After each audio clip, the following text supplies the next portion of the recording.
I'm Chimo Mangazi with Business Time. This is a magazine program where we bring you major business and economic news stories making headlines. Coming up in the program today, People Management Institute pushes for speedy enactment of HR Management Bill. We speak with its president on progress. And also in the program, we engage authorities and stakeholders on strides to facilitate SMEs sector growth in the country. We have these and other stories. Stay tuned.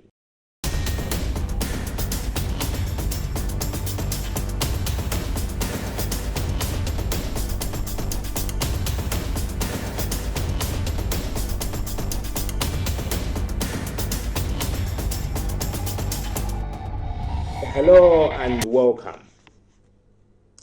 In our main story in the program, the Institute of People Management in Malawi, IPMM, is advocating speedy enactment of the HR Management Bill over a decade after conversations on the proposed law started.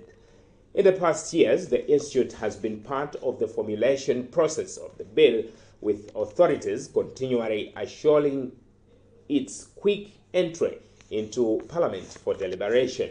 IPMM President Frank Sabola said at the opening of the Institute's annual conference in Mangochi at the weekend that the bill, once it becomes law, would bring sanity to the industry. He explains. We are pushing for a bill to have an act, a Human Resources Act. We've been there for quite a long time. However, there is no act that regulates the HR profession in this country, as is the case in other countries. So this bill or act will bring about sanity in the way we manage staff at work, because HR is an engine room for each and every organization. And the organization's performance feeds into the national performance. If the nation is to develop, we need to manage our people and manage them very well. So this bill essentially is there to ensure that there is effectiveness in the way we manage human resources. There are gaps there. That's why you are hearing a lot of labor issues happening, because some people are managing human resources, but they don't have the knowledge. Because the thing is, it is not regulated. Everyone else can now practice as an HR profession. But once we have this act in place, will bring about sanity. Not everyone will be expected to be in HR. We'll have people that have the right skills to manage human resources in each and every organization. We are launching our inaugural HR Excellence Awards beginning from today, this evening. This is the first of its kind to recognize HR professionals that have done well in their organizations and also contributed massively to the development of this nation. Most of the times we focus on other professionals and disregarding the HR professionals. So we said it's high time we start also recognizing the work that the HR professionals are doing in this country. So this is why we thought of coming up with these awards. In an interview on the sidelines, Chief Secretary to the government, Justin Saidi, affirmed the government's commitment to facilitating the passing of the legislation. He said the proposed law would soon be taken to Cabinet for a nod before it is brought to Parliament for further scrutiny. Issues of IPMM, they are very critical to our government. The 2063 agenda, there are issues of human capital development. And as a country, we need to work with IPMM so that the aspirations of the people in the country are achieved. They have told me about the bill that is with the Minister of Justice, and I'm sure that we will fast track the process so that it becomes a bill and later an act, so that the issues of human resource are well covered and are well adhered to, and they have their own status as an organization. Already everybody knows that in any organization, issues of human resource are very critical. You cannot do anything without the human resource. These are the people that employ, these are the people that fire, these are the people that even check the progress of each and every individual within an organization. Therefore, as Malawi, we work hand in hand with IPMM to ensure that we do justice to the society that we serve. Small and medium enterprises, SMEs, are the backbone of most economies, representing around 90% of all businesses and accounting for more than half of global employment. When they grow, SMEs become big corporates and contribute even bigger to the economy. But in Malawi, most SMEs have failed to grow, with most of them dying in that state. But what could be the problem? Our reporter Taunga Sabora engages Secretary for Industrialization, Business, Trade and Tourism, Whiskers Nkombezi, to find out why most of Malawi's SMEs fail to grow. Look at the figures, you will see that there are a couple of them that have grown, but we know from studies here in Malawi and elsewhere that the mortality rate of small and medium enterprises is a little bit higher as compared to the large enterprises. This goes back to the issue of the support system. Previously, we never used to have, for instance, SME desks in banks. Right now, we have SME desks in banks and a lot of financial institutions. We never used to have regulated cooperatives that were regulated by the central bank. These are financial cooperatives, namely savings and credit cooperatives. So you will see that slowly government and its partners have come to realize the importance of SMEs and now are ramping up support for this sector. And as such, you see the kind of innovative products that are now coming on the market. But what do other stakeholders think on factors affecting the SME sector's growth? SMEDI Acting Chief Executive Officer is Jezani Otaniele. So I think the problem has been that they are not getting the right services from those that are supposed to support the SME sector. The other problem is also that even where you have access to finance, for example, it has to be complemented with the let's say capacity building on how you can handle those finances that you have accessed. So the service delivery has to complement each other. Where you are providing finance, the business has to be ready to receive that finance and use it appropriately. So there are cases where some lack access to these other services because most of the businesses that we have are not registered. They are in the informal sector, so they cannot access other services like banking services they cannot get loans from the banks, from other financial institutions because of their informality. But as a SMEDCO, we are encouraging SMEs to formalize so that at the end of the day, they should be able to access some of the services that will enable them to grow beyond what they are now. Remember, this is Business Time, a magazine program where we bring you major business and economic news stories making headlines in the country. We'll be right back. Every structure begins as an idea, but it's the finishing touches that bring it to life. At Stevenson's Paints, we believe in finishes that do more than cover. They define. From concept to completion, our products support professionals and visionaries at every stage. Whether you're designing a home, building a business, or managing large-scale development, Stevens offers a paint solution tailored for your surface, environment, and standard of excellence. Each product in our range is engineered for lasting performance, precise application, and true color consistency. Tried, tested, trusted. We understand that quality paint isn't just about appearance, it's about protection, value, and long-term results. That's why tradespeople and industry leaders rely on Stevenson's Paints to get it right. The first time, every time.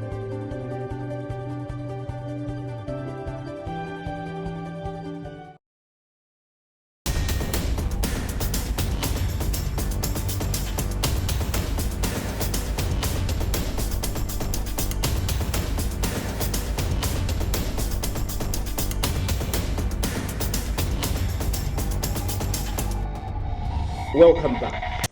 This is Business Time, a magazine program where we bring you major business and economic news stories making headlines in the country. And moving on with the program. A senior lecturer in computer science at the Malawi University of Business and Applied Sciences, MUBAS, Amelia Taylor, says Malawi is positioning itself to experience a high degree of digitalization, and AI is being promoted as a key ingredient in the country's transformation. She said this at the 2025 Women in ICT conference in Blantyre recently. However, Taylor believes digital infrastructure still needs more investment. She explains. Yeah, this event is important for several reasons. One of them being that it's important to celebrate women who are performing various roles in ICT, probably in demanding jobs, as they are juggling other personal things as well. So this is an important event to network as well, to bring women together to network and to learn from each other. ICT Association of Malawi President Clarice Gama expressed optimism that with the right support, women could occupy up to 50% of roles in the tech sector. This conference is very important because it, in a very special way, recognizes the key parts or the important roles that women play in the ICT industry in Malawi. We thought, as an ICT association, we should set aside a special event to acknowledge the efforts and also to continue to empower women to lead in ICT. I think with AI and digital transformation, there's so much demand for technology overall, and it creates a massive opportunity for women to step forward and lead. So all they need to do, or all that we are speaking about at this conference, commanding change in this era of digital transformation and AI, is for the women not only to inspire, but also to lead in technology. Almost every month, fresh graduates are entering the job market. But the country is not creating the much-needed jobs. In fact, each year, 400,000 young people enter the job market, most of them chasing limited white-collar jobs around.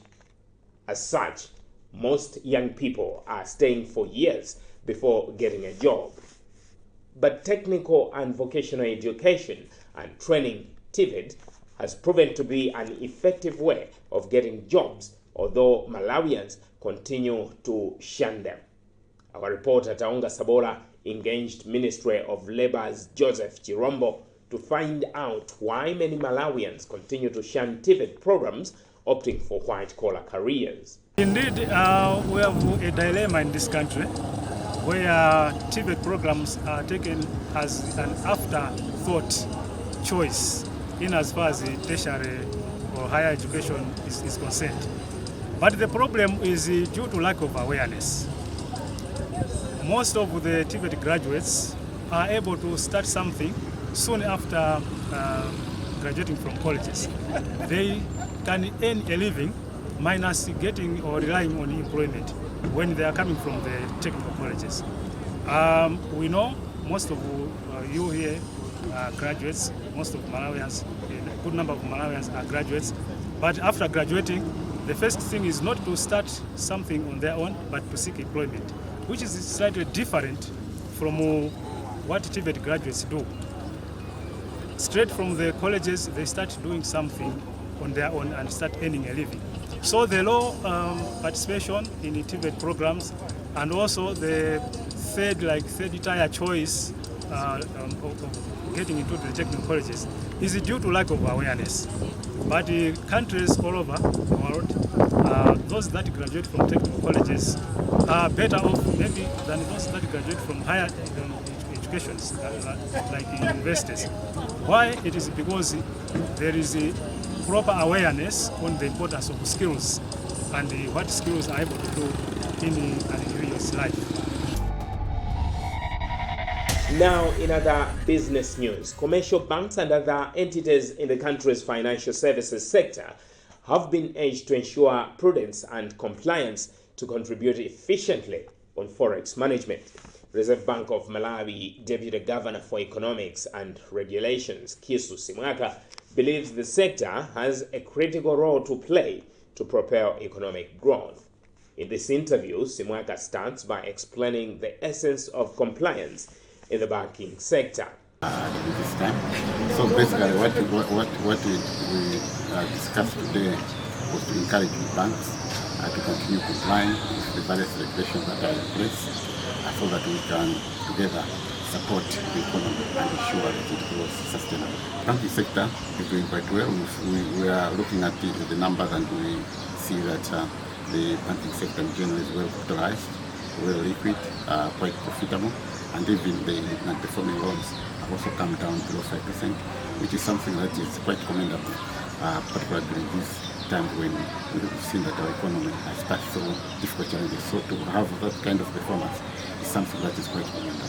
The bank, the emphasis really is that they should continue strengthening their compliance, because as a regulator, that's what we expect from them, particularly during this time when we are seeing so many risks that are coming with the coming in of the digital age, where there are a lot of risks and threats that are coming, much as there are also opportunities. So we expect them to continue complying, while on our part we also have to make sure that we upgrade our regulatory framework so that they meet the needs of the emerging time.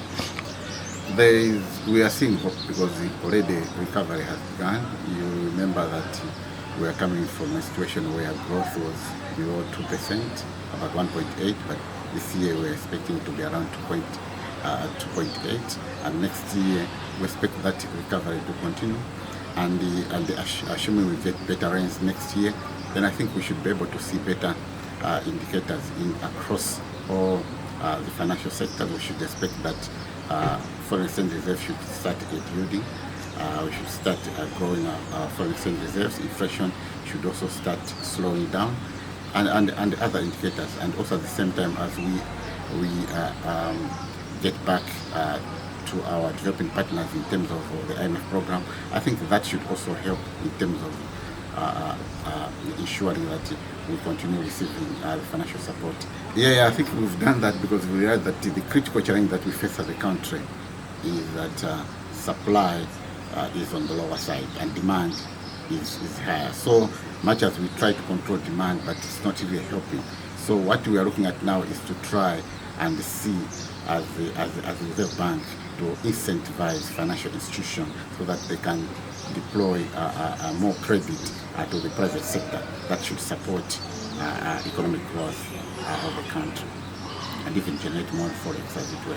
And Financial Sector Compliance Committee Chairperson Chikondi Kapiepia said the banking sector is systematically positioned to contributing towards growth and development of the economy. We have big banks, small banks, we have insurance companies, and we have all other financial institution players in the market that are at different levels of compliance. So it is always important that we come here and share our experiences so that then the smaller financial institutions can also leverage on the can also benefit from the big banks that have dealt with compliance issues before. So this has challenged us to make sure that we go back and ensure that compliance is part of our business. So we shouldn't look at compliance as something that's external, but compliance should be part of the business so that at the end of the day, everyone is talking compliance and everyone is literally complying with the regulations, because what that means is that the regulator is expecting a lot from us, and if they come to monitor what we're doing as financial institutions, the expectation is that we are doing things the right way. So we need to really incorporate compliance as a culture when we're doing business. So as banks, we need to make sure that we are following the regulations to the letter, so that at the end of the day, remember, if we comply, then we're ensuring that there's stability in the economy. So we need to make sure that we as banks, which are big financial players, we are setting the example in complying with the regulations that are expected of us. That way, then that will trickle down and assist the economy in making sure that there's the forex is properly managed. Well, with that story, we've come to the end of today's edition of Business Time here on Times Television. It is a magazine program where we bring you major business and economic news stories making headlines in the country. On behalf of the entire production team, I am Chimoyo Mangazi. But always remember, If it doesn't make money, it doesn't make sense. Bye for now. Every structure begins as an idea, but it's the finishing touches that bring it to life. At Stevenson's Paints, we believe in finishes that do more than cover. They define. From concept to completion, our products support professionals and visionaries at every stage. Whether you're designing a home, building a business, or managing large-scale development, Stevens offers a paint solution tailored for your surface, environment, and standard of excellence. Each product in our range is engineered for lasting performance, precise application, and true color consistency. Tried, tested, trusted. We understand that quality paint isn't just about appearance, it's about protection, value, and long-term results. That's why tradespeople and industry leaders rely on Stevenson's Paints to get it right. The first time, every time.